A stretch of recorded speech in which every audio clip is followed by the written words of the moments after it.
โอเค เดี๋ยวมาเบิ่งวิธีการผูกบัญชีธนาคารเพื่อถอนเงินในโบรกเกอร์ KVB อย่างเช่นเทรนมีกำไรแบบนี้อยากถอนเงินผ่านธนาคารสิก็ต้องได้ผูกบัญชีธนาคารก่อน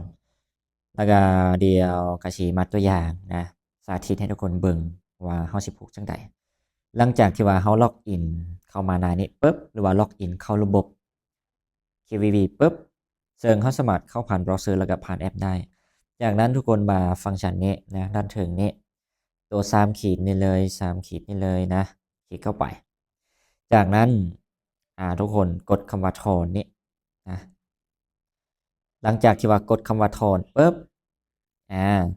มันก็จะโชว์ว่าเพิ่มบัญชีธนาคารนี้ทุกคนมากดเพิ่มนี่เลยมาเพิ่มบัญชีธนาคารนี่เลยตัวแรกนี่นะคลิกเข้าไปหลังจากคลิกเข้าไปปุ๊บมันก็โชว์สกุลเงินนะตัวอย่างเขาสิผูกตัวที่ว่ามันเป็นกีบสิก็เลือกตัวกีบเขาสิถอดเป็นเงินกีบแบบนี้จากนั้นต่อมาห้องที่2ก็ต้องเลือกเป็นลาวตัวอย่างมันบ่ขึ้นให้เฮาแบบนี้ต้องได้เลือกให้มันเป็นประเทศลาวจากนั้นซื้อธนาคารทุกคนคลิกนี้แล้วก็เลือกอย่างเช่นตัวที่ว่าพรไซก็สิเป็น BC1นะกับตัวที่2นี่ตัวยาวๆนี่เลยหนังสือยาวๆนี้นะส่วนผู้ใดที่ว่าใช้ธนาคารอื่นสิก็เลือกเบิ่งอย่างเช่นเป็นลาวเวียดบ่แล้วก็หลายธนาคารใช้ได้แบบนี้แต่ว่า BC1 ก็คือต้องเป็นตัวที่2นี้คลิกเข้าไปจากนั้นสาขาเฮาก็ป้อนสาขาใส่อย่างเช่นพรเปิดอยู่ที่เชียงขวางแบบนี้ก็ป้อนคำว่าเชียงขวางแล้วก็ซื้อบัญชีซื้อบัญชีซื้อบัญชีก็ต้องได้เช็คเบิ่งให้มันตรงตัวอย่างมันบ่ตรงสิก็ต้องได้แก้ไขมันตรงซึ่งซื้อบัญชีนี้แล้วก็บัตรประจำตัวนะมันต้องตรงกันซื้อบัญชีซื้อบัตรประจำตัวต้องตรงกันเพราะว่าตัวอย่างมันบ่ตรงสิเฮาสิเอาเอกสารของคนอื่นไปยืนยันแล้วก็ใช้บัญชีของเฮาในการถอนฝากถอนมันก็บ่ได้หรือว่าใช้บัญชีของคนอื่นในการฝากถอนสิง่ายๆเลยอ่าบัญชีธนาคารแล้วก็ตัวเอกสารที่ว่าเฮาสิยืนยันแบบนี้นะมันบ่ตรงกันมันก็บ่ได้แล้วก็ห้องต่อมาก็เป็นเลขบัญชีนะเลขบัญชี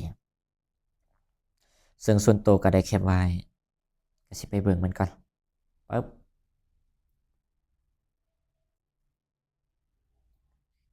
กับปอนใส่ต้องได้เบิ่งละเอียดให้มันถูก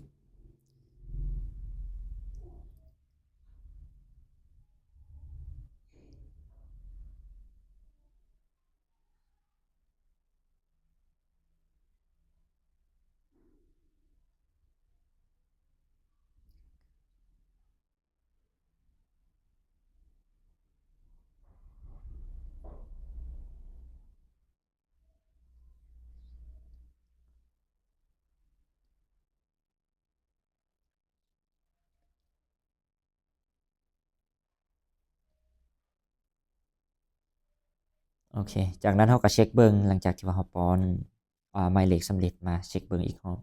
หลังจากที่ว่าเฮาป้อนหมายเลขบัญชีสำเร็จจากนั้นทุกคนเลื่อนลงมาอ่า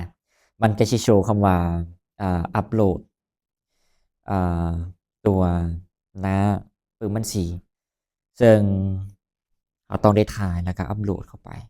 นะตัวอย่างเราสามารถถ่ายณตอนนี้แล้วก็หรือว่า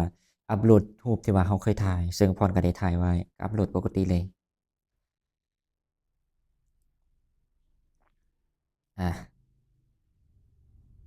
หลังจากนี้หลังจากที่ว่าเราอัปโหลดแล้วก็อีกอย่างก็คือตัวอย่างเราบ่มีปึ้มนะอาจจะเฮ็ดเสียบ่โน่นนี่นั่นทุกคนสามารถเข้าไปแคปเอาหน้า BCL1 ให้มันเห็นชื่อแล้วก็เห็นบัญชีของเราได้แต่ว่าเคสนี้ต้องได้แจ้งเป็นพิเศษนะ เพราะว่าต้องได้แจ้งให้หลังบ้านเขาเจ้าอนุมัติอีกทีแต่ว่าคันเราใส่ปึ้มที่ว่าข้อมูลชัดแจ้งชัดเจนสิชื่อตรงสิมันก็ง่ายบ่จำเป็นต้องแจ้งมันก็ได้จากนั้นทุกคนมากดนี่เลยนะด้านถึงนี้เสร็จแล้วสิปึ๊บอ่าแล้วก็ตอนนี้มันก็กำลังอยู่ในการกดสอบนะ ในมันก็โชว์ว่าคำขอของคุณในการเพิ่มบัญชีธนาคารอยู่ระหว่างการตรวจสอบ โดยปกติจะใช้หรือว่าจะเสร็จภายใน30นาทีก็มีแต่รอตัวอย่างมันสำเร็จสิเราก็สามารถเข้าเช็คเบิ่งได้หรือว่าเข้ากระดิ่งแจ้งเตือนเบิ่งมันก็สิโชว์ว่าอ๋อสำเร็จหรือบ่อ่ะประมาณนี้วิธีการผูกบัญชีธนาคาร